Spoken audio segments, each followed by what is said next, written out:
Greetings, my name is Snakebite and I'm happy to present to you a set of Starcraft 2 matches. The replays have been provided courtesy of eSports.je, which is a club dedicated to providing gamers, professional and amateur alike, an environment that can be infrequent events. They host events for a variety of games such as League of Legends, Hearthstone, Counter-Strike, Dota 2, Starcraft 2 and a bunch of others. With new members signing up regularly, the club is a great place to go if you want to scratch that competitive itch, or if you simply want to find a bunch of people with which to share your passion for your game. If this is something you're interested in or would like to get more involved with, please do head over to their website at eSports.je for more info. These matches will be part of a set play during a StarCraft 2 event arranged at the hub. But a quick note about me before we start: I'm not the best StarCraft 2 player, but I am a keen fan. So I was asked to cast these matches due to my passion for it. So I hope I provide a good time and perhaps inspire you to pick up this amazing game. That being said, on to the match. So here we are for our first game. Valenteen's going to be playing as the green Protoss in the bottom right, and a.k.a. going to be playing as the red Terrans in the top left. The map is Frozen Temple, which is a snowy battlefield. It's actually snowing at the moment. You can see it there. In terms of gameplay, this map allows for a pretty safe early expansion, just simply because there's a pretty narrow choke point here, so it's quite easy to defend. However, the third is a little bit more difficult. Whilst it has got some defensible position here, once these rocks are destroyed, this whole area will be exposed. So the third will definitely be a little bit more difficult for both players to defend. There's actually a path from each base leading into the middle and into the opponent's base, with some grass in the center, which actually blocks sight from one side to the other. So pretty interesting map. In terms of opening moves, Valenteen sent out 2 workers, I can see. I'm not sure why he's done that. Well, I do know why he's done that. He's actually looking for a.k.a.'s base, but this being a 1v1 map, a.k.a. can only be across from him. So actually what he should have done is just sent the 1 worker across the map and had a look at what a.k.a. was doing. He didn't need to send 2. So he's checked the wrong areas here, unfortunately, but that's okay. It's not really that big a deal. Now, is a.k.a. gonna... a.k.a. likes to block this ramp with another building. Is he going to manage to do it in time? It doesn't look like he is. So Valenteen's going to get in. He's going to be able to see what a.k.a.'s... No, he's not. He's actually going to turn around, and they're going to rob that SCV of his valuables and make their escape as the security force arrives. Excellent. The bandits, they get away. However, he should have got some scouting done, and he's not going to get the chance to anymore. This supply depot, having been put down now by a.k.a., is essentially a block. This marine now, stopping the probe from seeing anything. So that probe is probably going to die if it doesn't move away. Anyway, in terms of actual builds, we've got a pretty normal looking base here by Valenteen, although getting his second... No, it's pretty normal everything. He's actually got an expansion as well. 3 gateway, no problem. These workers here better get to work before the executor finds out and has them fired. There we go. As for a.k.a., he's getting an expansion of his own. Now, in case you're wondering why he's expanding up there instead of where it should be down here, for those of you who don't know, by the way, I'm going to be saying for those of you who don't know quite often in these casts, because I don't know whether you are familiar with the game or not, so I'm going to be giving some tips for beginners as well. So, in case you don't know, the Terrans actually have a lift-off ability here, which allows them to lift off any production building and fly it over to another point in the map. So what he's doing is he's building this command center on the high ground, which is more, which is in a safer position, and he can then lift it off and fly it down when it's completed.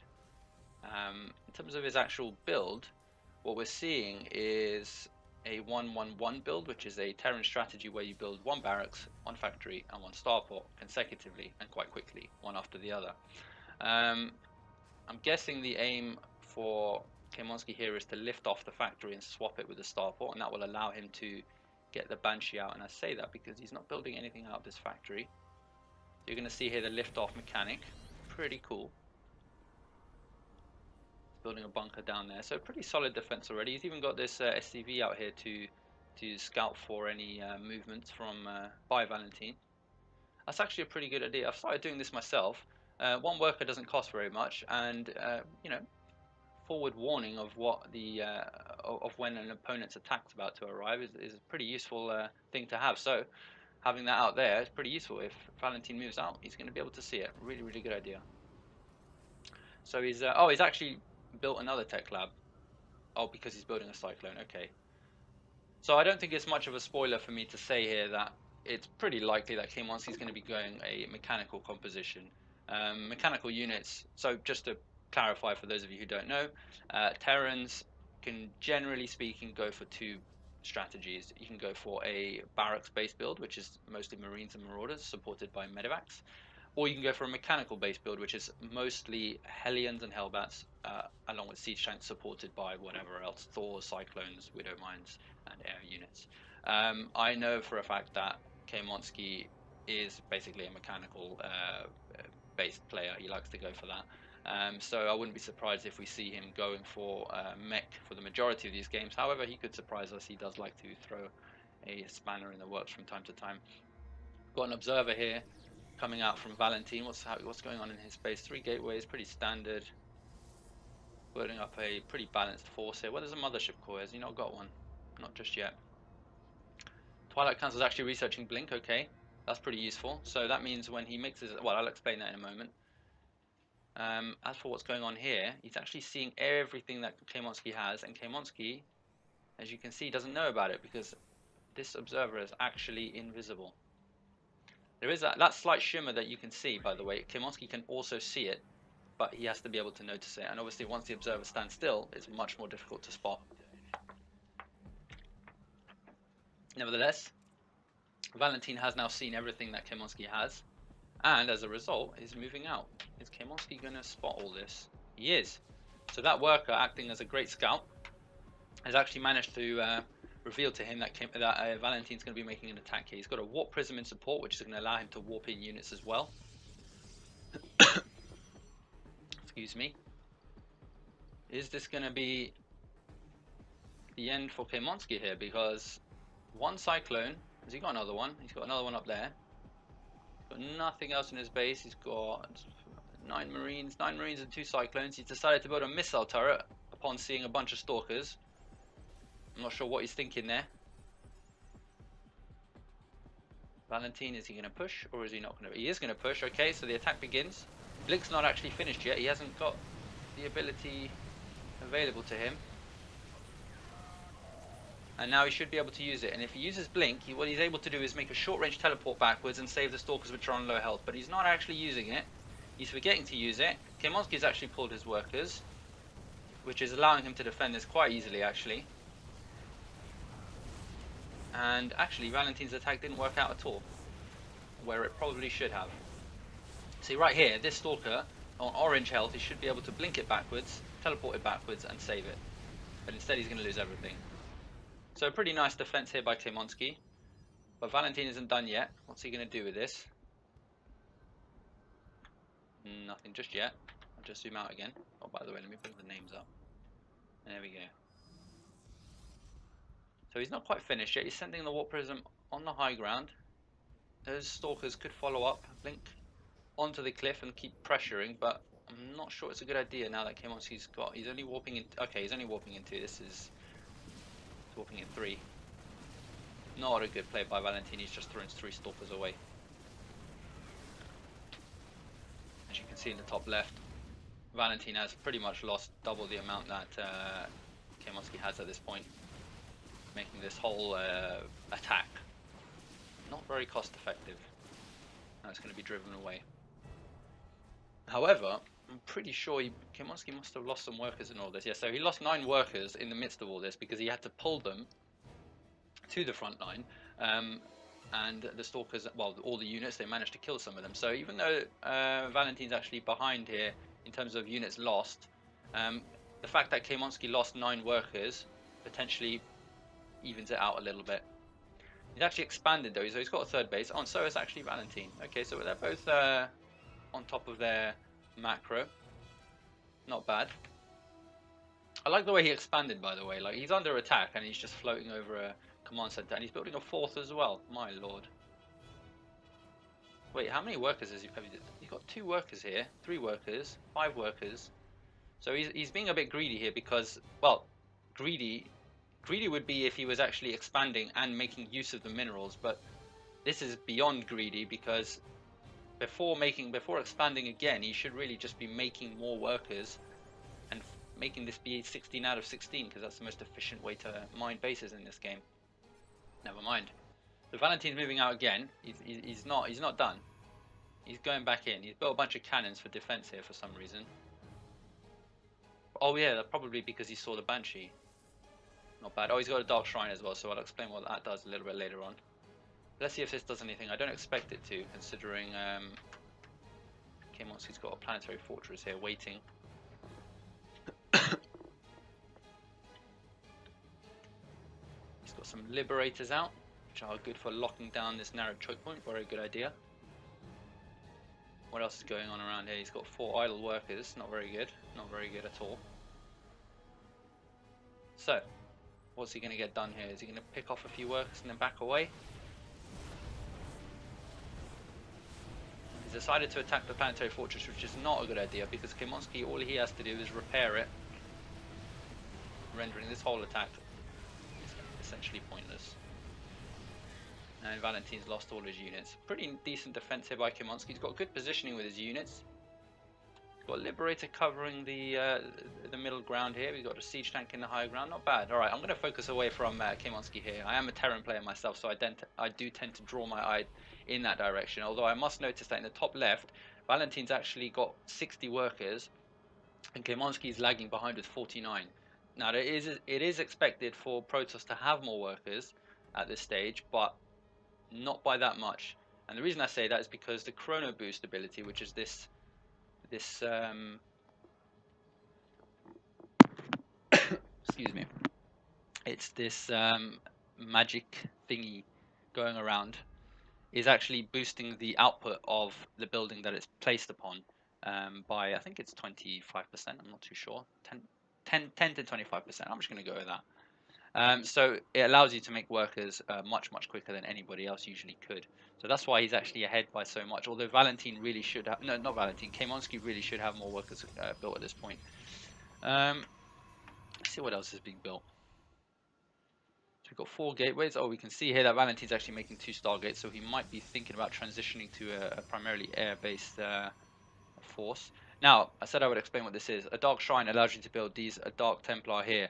Now, if you'll remember, the Observer from earlier was actually invisible to Kemonski, right? These Dark Templar are as well. They're not very tough in terms of health. As you can see, they've only got 120 life overall when you combine the shields and the health. But their damage... Oh, I can't actually show you the damage. Their damage is around... I'm not sure if it's 40 or 50 damage, which is quite a lot. 40 or 50 damage is, you know, 3-shotting a siege tank. It's 1-shotting a marine.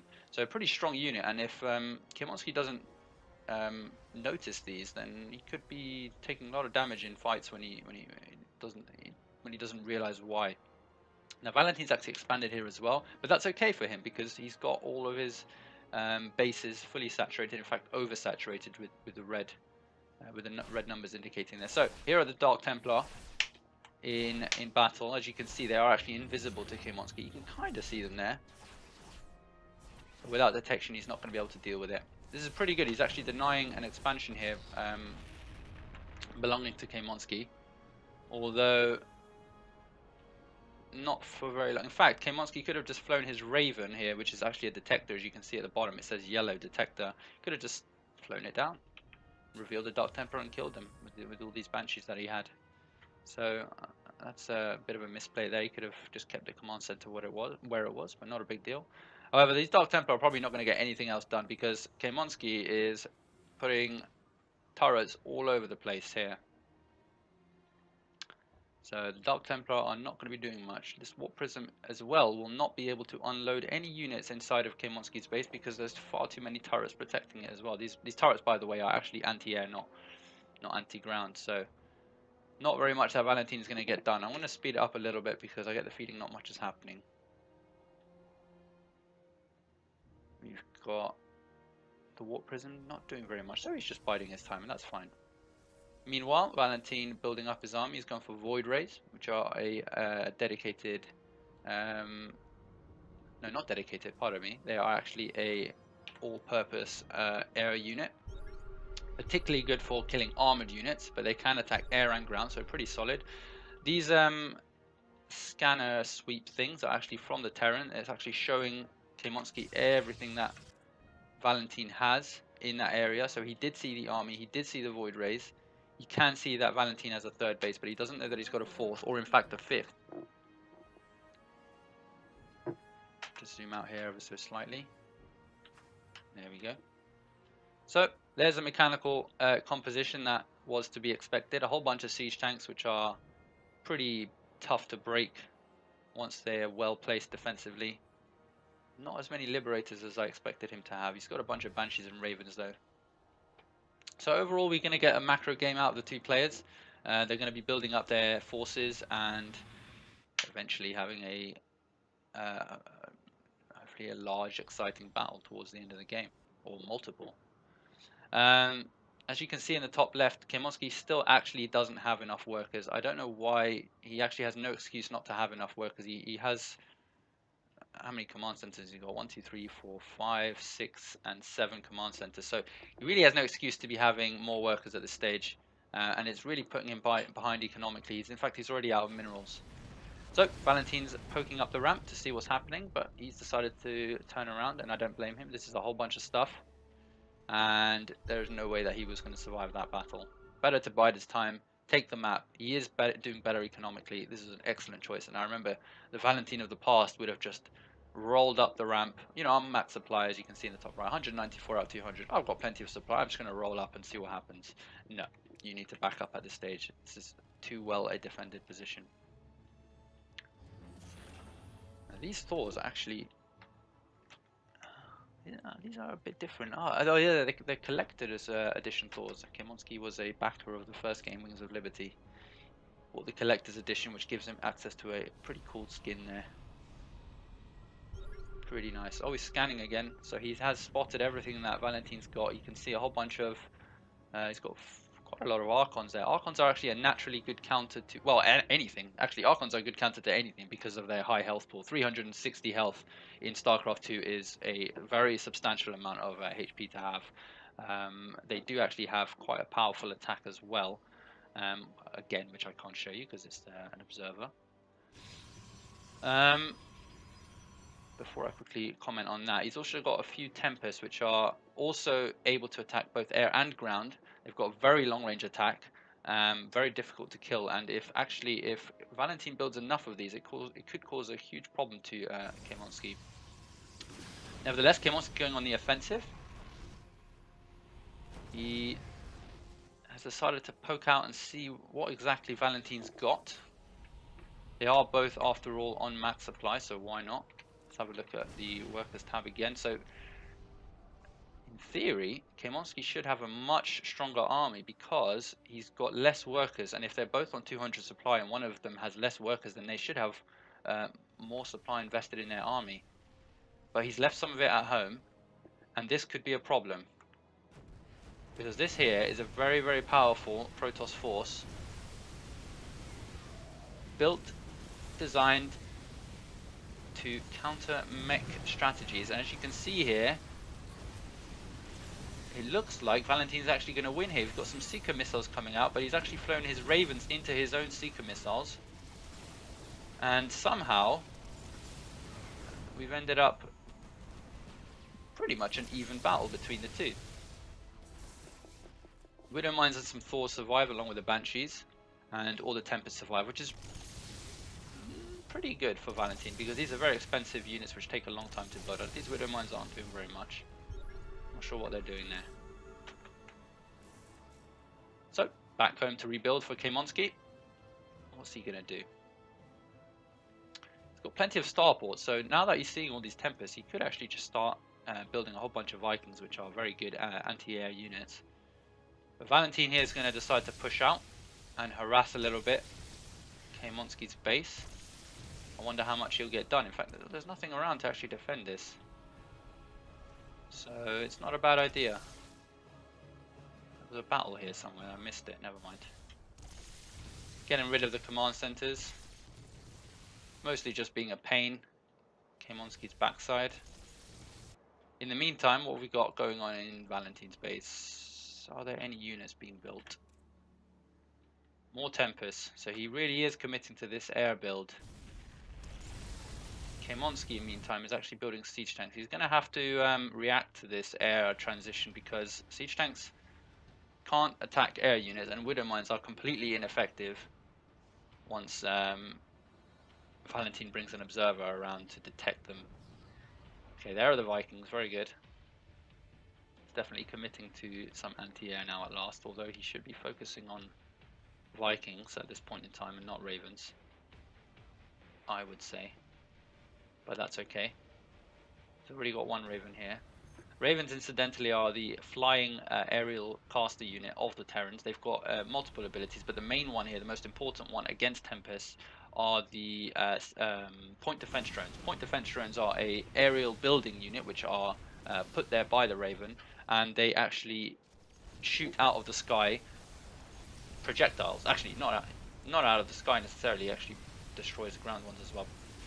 We've got a battle here going on between the two, which actually Valenteen seems to be getting the upper hand of. Not just a little skirmish, and he decides to back off. So as I was saying, the Raven puts the point defense. Oh no, it's not over. It should be over. Kemonski really should just back away now. He needs some Vikings. Really need some Vikings here to defeat this Tempest army. This is quite a lot of units now. And actually, there's something hilarious going on up here. What's going on here? Why are there two Protoss gas buildings next to a Terran base? Guessing Valenteen expanded here first, and then Kemonski came along and built on it. And now we've got a planetary fortress attacking an assimilator. Not something I don't think I've ever seen that before. Very odd. So, this is a pretty scary army now. Valenteen's actually mixing in some ground units. Not a bad idea, especially if you're floating in minerals. He is very low on gas though, so he's going to have to think about taking these gas simulators here and making sure that his workers are doing what they should be. This is a very scary army now. There really isn't enough anti-air on the side of Kemonski. And this is only going to get worse as more and more Tempests stream in. He needs to get those Ravens with the point defense drone. I think he's lost his Ravens. He lost his Ravens, so he won't even be able to do the point defense drone, which would have helped him defend a little bit better. Is he making Vikings? He's making 2 at a time. That's not good enough. He's run out of gas, and that would be why. He's only got 182 gas. These widow mines here might be able to get something funny done. Unfortunately, no, they didn't arm quick enough. Another Tempest heading across the map. Simulator finally went down. Valenteen's making a good play here, just warping in some zealots to support. These workers really should get to work. Oh, I think they heard me. It's a good idea here. Once you're high on minerals, zealots, which only cost minerals, just warp a bunch of them in and attack in the meantime. Attack at the same time as the Tempests do. And they can act as a kind of buffer against what Kemonski will throw at you. This expansion not quite up and running yet. You really should take the gas. He's low on gas at this point. You could consider building a whole bunch more gateways. Just 4. Oh, he has. Okay. He's got quite a lot of gateways. Okay, 9 gateways. So just warp in 2 rounds of zealots, 18 zealots, and off you go into Kemonski's base whilst your Tempest support. That would be a good idea. So there's that Raven. That's good. That Raven being built. Anything else? Kemonski is not building anything. He has got the gas to do it, so he really is putting himself in a difficult spot here, because if Valenteen decides to attack with a combination of zealots, oh, he's actually got immortals as well. Combination of zealots, immortals, and Tempest. Without the Vikings, there isn't much that Kemonski is going to be able to do. He is desperately trying to keep this alive. Nope, the workers are going home now. He's got a good amount of Vikings, but that's still not enough. That might have been enough when he had 6 Tempests, but now we've got 14 Tempests. He really needs a lot more than that. As you can see, the Tempest completely outranged the missile turret, so that's completely ineffective at this point. Really, only Vikings are going to be worth building at this point, and I think a.k.a.'s realized that he can't win a straight up fight, so he's decided to counter attack Valenteen's base, but he's not going to get anything done because the Tempests are coming back. The Tempests are coming back, and they're going to deal with this, unfortunately, for a.k.a, and I can see in the top left he's not producing anything. So I get the feeling this is an all-in strategy, although he's got enough resources. He should just be making Vikings. Make a whole bunch of Vikings and Hellions at this point. And you could just about survive. These cannons finally coming in useful in the late stage of the game just to deal with those Banshees. Very good. Oh, a.k.a.'s called in the thrown in the towel. That's a shame. It's a shame. I would have liked to have seen... I mean, I've said it so many times already. A whole bunch of Vikings, some Ravens. He had at least 4 factories, if not more. Is it just the 4? Okay, he had 4 factories. Could have mixed in some Hellions. They would have dealt with the Zealots. And the Vikings would have dealt with the Tempest if he'd built enough of them. But I think he wasn't mining any gas anymore. There it is. Oh, he was mining some gas, but not enough. Well, either way, it was an interesting game. We got to see, for our first game, we got to see a long macro game. Started off with an attack by Valenteen, just pushing in with some stalkers. Didn't really make use of his blink ability. Could have done a lot more damage if he had, but well held by a.k.a. when he pulled the workers. And then there was some skirmishes here and there, but Valenteen essentially had the better economy throughout. He had actually more harvesters than he probably should have. He probably should have maxed out at about 70, 72. But Valenteen's much more powerful economy definitely shone through as he was able to build a whole bunch of Tempests and attack. So pretty interesting game. Hope you enjoyed it, and on to the next one.